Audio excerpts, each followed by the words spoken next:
A paz do Senhor, queridos irmãos, bom dia. Como vocês estão hoje? Estão bem? Eu estou bem, graças a Deus. Bem, feliz e grata ao Senhor pela oportunidade de um dia mais estar servindo a Ele, trazendo uma palavra para o seu coração, amém? Eu quero ler hoje aqui em Atos, no capítulo 2, no versículo 42 em diante, que diz assim: E perseveravam na doutrina dos apóstolos, e na comunhão, e no partir do pão, e nas orações. Em cada alma havia temor, e muitas maravilhas e sinais se faziam pelos apóstolos. Todos os que criam estavam juntos e tinham tudo em comum. Vendiam suas propriedades e fazendas e repartiam com todos segundo cada um tinha necessidade. E perseverando unânimes todos os dias no templo e partindo pão em casa, comiam juntos com alegria e singeleza de coração, louvando a Deus e caindo na graça de todo o povo. E todos os dias acrescentava o Senhor à igreja aqueles que se haviam de salvar. Amém? Meus queridos, essa palavra é muito linda. Essa palavra é muito linda, é um exemplo para nós. É um exemplo para nós. Meus queridos, a igreja do Senhor mudou muito, mudou muito. E o exemplo de igreja perfeita é essa. A igreja que foi criada, fundada pelos apóstolos, meus queridos, e tem algumas características dessa igreja que se nós seguíssemos esses exemplos, essa igreja espelho, nós teríamos uma igreja poderosa. Mas infelizmente, meus amados, a palavra do Senhor tem se cumprido. E não é isso que muitas vezes nós estamos vivendo hoje como igreja, sabe? Uma coisa que me chama muito a atenção naquele tempo é o seguinte: Jesus, ele ressuscitou. E Jesus ficou na terra 40 dias. E ele disse aos seus discípulos assim, ele deu uma ordem aos seus discípulos: Ficai, pois, em Jerusalém, até que do alto sejais revestidos de poder. E Jesus ficou ali esses 40 dias ensinando muitas coisas ainda para os seus discípulos, não é? E, meus queridos, e os discípulos ouvindo o que Jesus disse, quando Jesus se ascendeu ao céu, quando Jesus foi para o céu e deixou os discípulos aqui, eles tinham isso na mente: ficai, pois, em Jerusalém, até que do alto sejais revestidos de poder. E eles entenderam que eles seriam revestidos de poder porque Jesus falou: eu enviarei o Espírito Santo de Deus, um revestimento para vocês, para que vocês sejam as minhas testemunhas, tanto aqui quanto nos confins da terra. Entende? Então Jesus estava falando que ia preparar eles, ia enviar o Espírito Santo de Deus para prepará-los para uma missão de ser testemunha de Cristo em todos os lugares. Então, os discípulos, ouvindo essa palavra, quando Jesus foi ao céu, eles foram para o cenáculo e eles ficaram ali reunidos durante 10 dias. E eles ficaram ali orando, buscando e clamando ao Senhor para ser revestidos desse poder que o Senhor Jesus havia falado para eles. E aconteceu isso. E veio o Espírito Santo de Deus como um vento veemente e encheu todo o cenáculo. E todos que estavam ali reunidos, meus queridos, estavam reunidos ali 120 almas. 120 pessoas durante 10 dias orando e clamando e buscando o Espírito Santo de Deus, e eles foram cheios do Espírito Santo. E aí, meus queridos, A palavra do Senhor diz que quando eles saíram de lá, muitos se escandalizaram, achavam até que eles estavam embriagados. Mas Pedro falou, nós não estamos embriagados, é de manhã cedo, como estaríamos embriagados agora?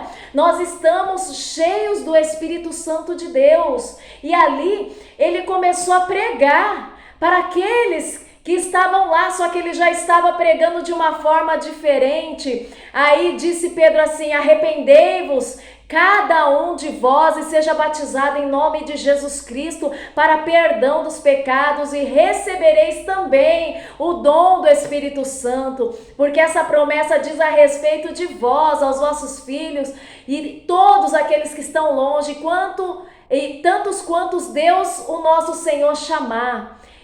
E a palavra do Senhor diz que Pedro falava assim, salvai-vos dessa geração perversa. Olha, meus queridos, que ousadia, olha só que palavra tremenda e ousada, porque precisava ter muita coragem para poder falar essas palavras naqueles dias. E hoje nós não encontramos muitas vezes, eu não estou falando que não tem, mas não encontramos muitas pessoas cheias do Espírito Santo para chegar e falar assim, arrependei-vos cada um dos seus pecados e sede batizados em nome de Jesus Cristo.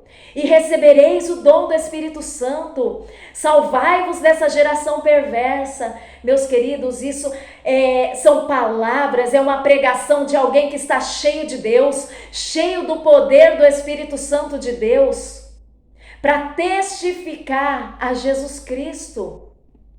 E aqui, meus queridos, a palavra diz que de sorte foram batizados os que de bom grado receberam essa palavra. E naquele dia agregaram-se quase 3.000 almas. Você viu a diferença de uma pregação de alguém que foi revestido e cheio do Espírito Santo de Deus? As almas se convertiam. E naquele dia eles estavam tão cheios do Espírito Santo de Deus que Pedro pregou e 3.000 almas aceitaram a Jesus como Senhor e Salvador da sua vida. E muitas vezes nós estamos pelejando para uma alma aceitar Jesus num culto, e não são todos os cultos que acontece isso, meus amados. Precisamos buscar ser cheios do Espírito Santo de Deus para sermos testemunhas dele nessa terra. Meus queridos, e outra coisa que me chama a atenção nessa igreja poderosa é que quando Jesus subiu aos céus, Jesus falou para eles que ele iria voltar para buscá-los. Não se turbe o vosso coração, crede em Deus, crede também em mim. Na minha casa há muitas moradas. Então ele disse que ele iria para o Pai, mas ele voltaria para nos buscar e levar juntamente com eles. Então, o que acontece? Aqueles que o Senhor Jesus deixou naqueles dias, meus queridos, viviam cada dia achando que Jesus ia voltar amanhã. Então, por isso que essa igreja era poderosa, porque a palavra do Senhor diz assim que eles perseveravam na doutrina dos apóstolos. Entende? Eles perseveravam ali na palavra que os apóstolos ensinavam a eles e na comunhão. Então, o que acontece? Eles estavam na presença do Senhor, eles estavam ali no templo todos os dias, perseverando unânimes em aprender a palavra de Deus. E eles perseveravam na comunhão, meus queridos. E eles aguardavam a vinda do Senhor Jesus todos os dias. Eles aguardavam Jesus voltando como se fosse hoje todos os dias. E nos dias de hoje, muitos já estão dando como tardia a vinda de Jesus. As pessoas não esperam, sabem sim até que Jesus vai voltar, mas não é algo que eles esperam para hoje, para agora, com aquele ânimo, com aquele fervor, com aquela perseverança, com aquela prioridade. A vinda de Jesus Cristo para eles era prioridade. Então, tudo que eles esperavam e na mente deles estava a vinda de Jesus, Jesus vai voltar, Jesus vai nos levar. Então era assim que vivia a igreja primitiva, meus queridos. Era diferente. E aqui a palavra do Senhor diz que eles perseveravam unânimes. Então o que acontece? Já existiam ali 120 almas que estavam esperando a descida do Espírito Santo, né? O dia de Pentecostes, no caso, eles serem cheios. Tinha esses 120 e mais as 3.000 almas que se converteram também. Todos eles que criam, eles estavam juntos e tinham tudo em comum. Então, meus queridos, eram muitas almas ali que estavam perseverando, buscando ao Senhor, e eles estavam todos no mesmo espírito. Meus queridos, e na igreja hoje, nem todos estão no mesmo propósito, no mesmo espírito. As pessoas vão na igreja com motivações diferentes. Entende? Então, muitas vezes o pastor ele está numa visão e os membros estão numa visão diferente e muitos até numa visão contrária.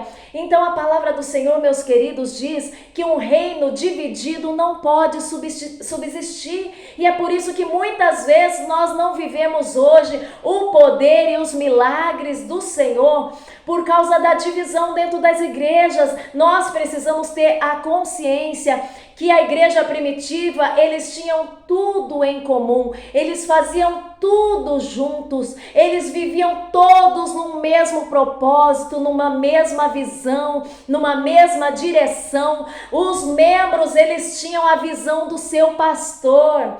Os membros ali, aqueles que aceitaram a Jesus e foram batizados, eles viviam na direção ali, na visão dos apóstolos. Eles estavam ali para estar ouvindo a palavra de Deus e eles viviam na visão daquele que estava à frente, direcionando a eles. Isso daí era a certeza da vitória, meus queridos. Eles eram abençoados porque eles viviam tudo em comum, entende? E aqui a palavra do Senhor diz que eles perseveravam nas orações. Meus amados, para conseguir juntar um grupo de oração hoje, é só Pedro, Tiago e João na igreja. O povo já não quer mais orar. E meus irmãos, a chave da vitória na vida do crente é a oração. Nós precisamos orar e pedir para o Senhor nos tornar homens e mulheres de oração. Aí você pode me falar assim, minha irmã, mas eu tenho esse desejo no meu coração de orar. Eu quero ser uma mulher de oração, mas eu não gosto de orar, irmã. Eu não consigo orar, eu não tenho vontade de orar. O que eu faço? Eu te dou um conselho, minha irmã. Você não gosta de orar? Ora mesmo assim. Você não sente o desejo de orar, vontade de orar? Ora mesmo sem vontade. Viu? Porque assim você vai começando a orar. Seja disciplinada, comece a propor no seu coração de você estar orando ao Senhor todos os dias. Coloca esse propósito. Nem que você não consiga orar muito, mas comece orando mesmo sem vontade, sem querer, sabe, nas tuas poucas forças, mas ora. Que o Senhor, o Espírito Santo de Deus vai colocando desejo no seu coração de orar, sabe, de orar, de interceder. Meus queridos, olha só. E aqui a palavra do Senhor diz que eles iam crescendo juntos em comunhão. Eles comiam juntos, eles tinham tudo em comum, eles oravam juntos para aguardar a volta de Jesus. E aqui, meus amados, uma coisa que me chama a atenção, diz que eles vendiam as suas propriedades e fazendas e repartiam com todos segundo cada um tinha necessidade. Olha só, eles pegavam e todos os seus bens, eles vendiam e eles colocavam ali aos pés dos apóstolos para que isso fosse dividido entre todos aqueles que tinham necessidade. Então, naquele tempo, meus amados, a igreja, ela era abençoada por quê?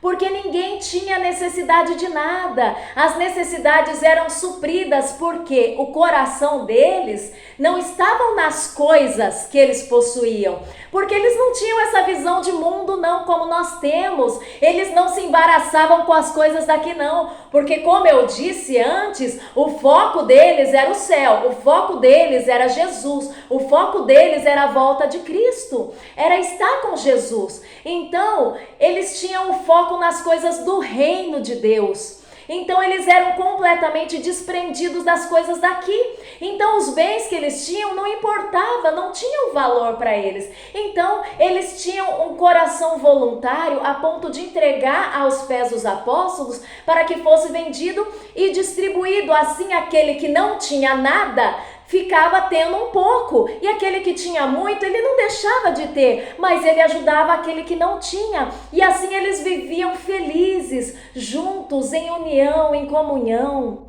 Meus queridos, a palavra do Senhor não nos fala que eles eram obrigados a fazer isso. Os apóstolos não obrigavam eles a venderem seus bens, não.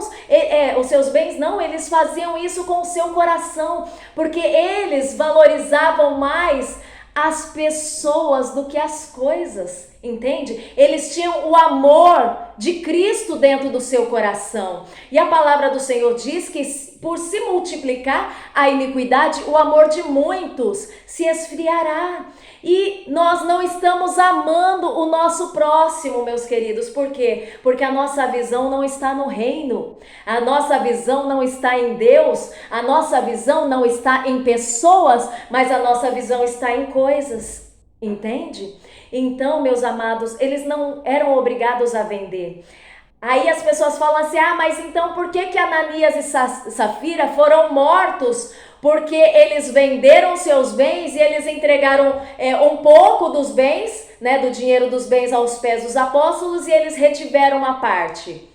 Por que foi que eles morreram? Não foi porque eles tinham obrigação, meus queridos, de vender, não. Eles morreram, não foi porque eles não quiseram dar, entende? Eles morreram porque eles mentiram, falando que aquele dinheiro que eles tinham colocado ali aos pés dos apóstolos eram tudo aquilo que eles tinham conseguido na venda dos seus bens. Foi por conta da mentira, não foi porque eles eram obrigados a vender. Eles não tinham obrigação de nada, entende? Então, meus amados, hoje eu quero te dizer especificamente, com toda essa palavra que eu trouxe, eu quero te convidar a ter a igreja primitiva como exemplo nessa parte. Olha só, eles cresciam juntos em comunhão, eles comiam juntos, eles tinham tudo em comum, eles oravam juntos, entende? Havia amor entre eles, eles vendiam seus bens e eles repartiam com todos.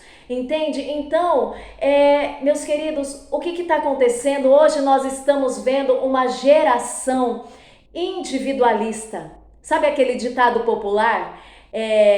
Cada um por si e Deus por todos? É bem assim que nós cristãos, servos do Senhor, temos vivido. O egoísmo, o egocentrismo tem dominado a vida dos cristãos, meus amados. E aqui a palavra do Senhor, Jesus já nos ensinou a amar a Deus sobre todas as coisas, de todo o seu coração, e ao próximo como a ti mesmo. Entende? Nós estamos amando só nós mesmos. E eu falo para você que nós muitas vezes, muitos de nós, não estão amando nem a Deus, porque aquele que ama a Deus, ama o seu próximo. E não adianta nós amarmos só de boca. Fala pro irmão que está do seu lado, cutuca ele aí, fala que você o ama, fala que você está feliz por ele ter vindo nesse culto, fala que Jesus ama ele, fala que você está feliz por ele estar ali. Meus queridos, isso não é amor, não. Não é amor. Abraça o irmão que está do seu lado, dá um abraço nele, abençoa a vida dele. Meus irmãos, isso não é amor, não. Sabe? Isso daí é você empurrar algo assim, tentando fazer a pessoa obrigar a amar sem querer amar. Porque aquele que ama não ama por palavras, mas ela ama com atitudes. Meus queridos, e eu pude viver um pouco dessa vida. Eu não tenho tantos anos assim de conversão, eu tenho apenas 15 anos de convertida, mas eu vivi um tempo no Japão ainda. Naquela época, na minha igreja, nós vivíamos o exemplo da igreja primitiva. O amor ali prevalecia, meus amados.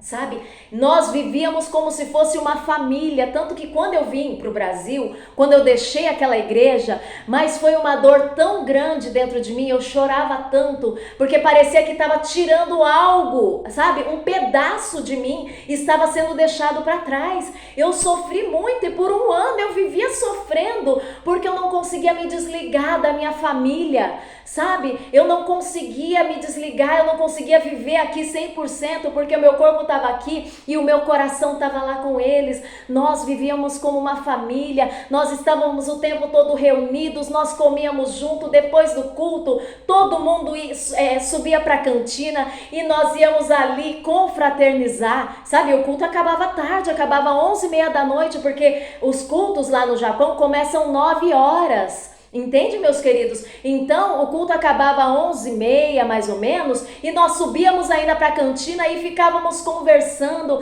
nos confraternizando, nos amando ali. E era diferente porque naquele tempo, aquele que passava necessidade, ele não precisava comunicar necessidade aos santos, não. Sabe o que acontecia? Deus falava conosco, porque nós estávamos tão ligados, tão unidos em amor, que o próprio Espírito de Deus mostrava, meus queridos, aquele que precisava, aquele que passava por necessidade, e automaticamente já vinha o desejo no nosso coração de suprir aquela necessidade. E aqueles que não tinham também, que tinham pouco, que tinha um pacote de arroz, se Deus falasse, tocasse no coração que aquele irmão não tinha, nós repartíamos o pacote de arroz entre aquele que não tinha, meus queridos, e todo mundo comia.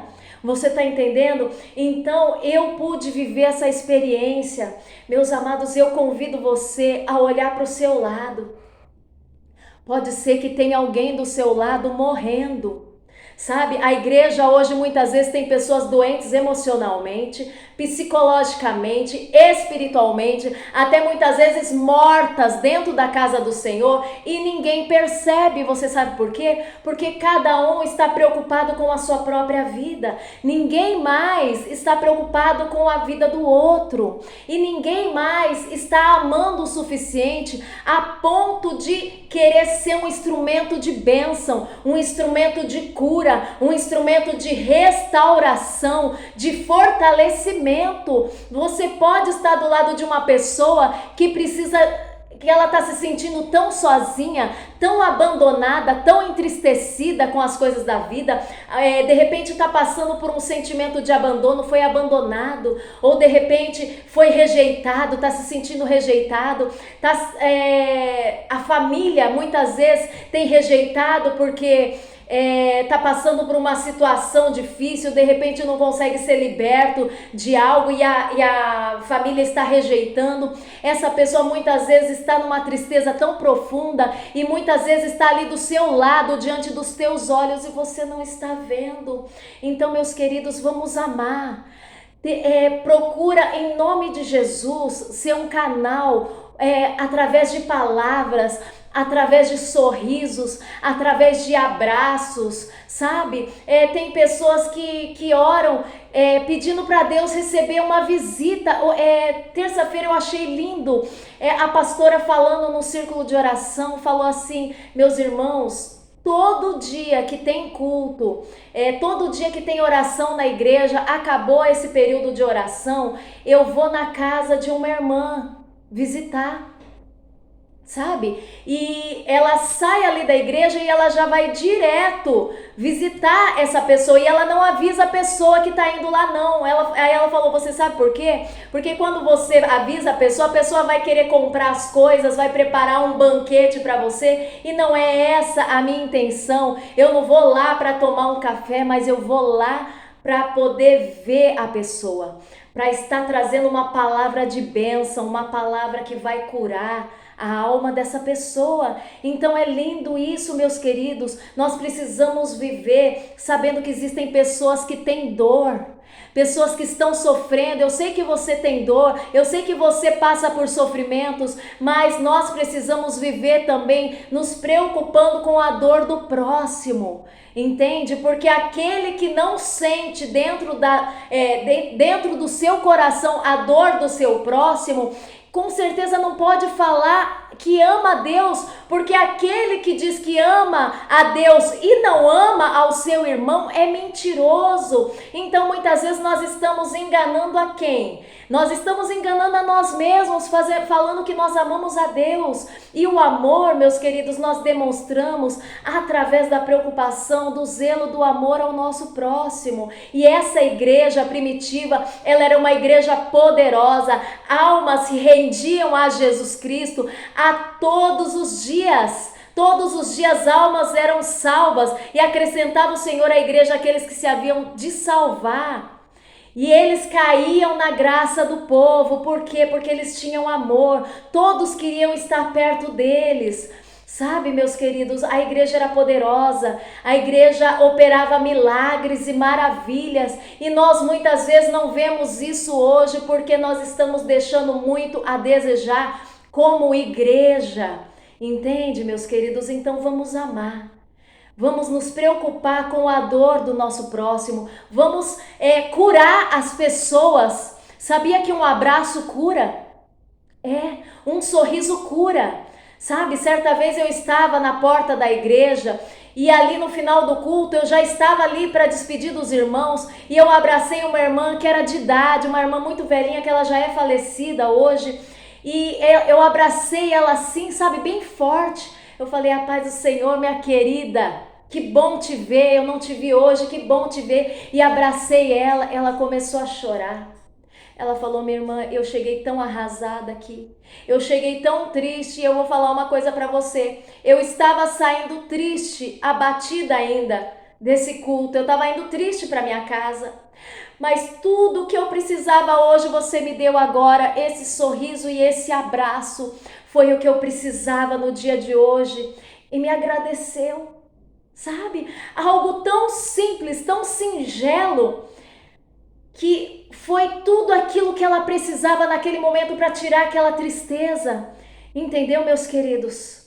Então hoje eu venho convidar você a olhar para os seus lados, para o seu vizinho, sabe? Para os seus parentes, para os seus irmãos em Cristo, e vamos amar, não com palavras, mas em obras.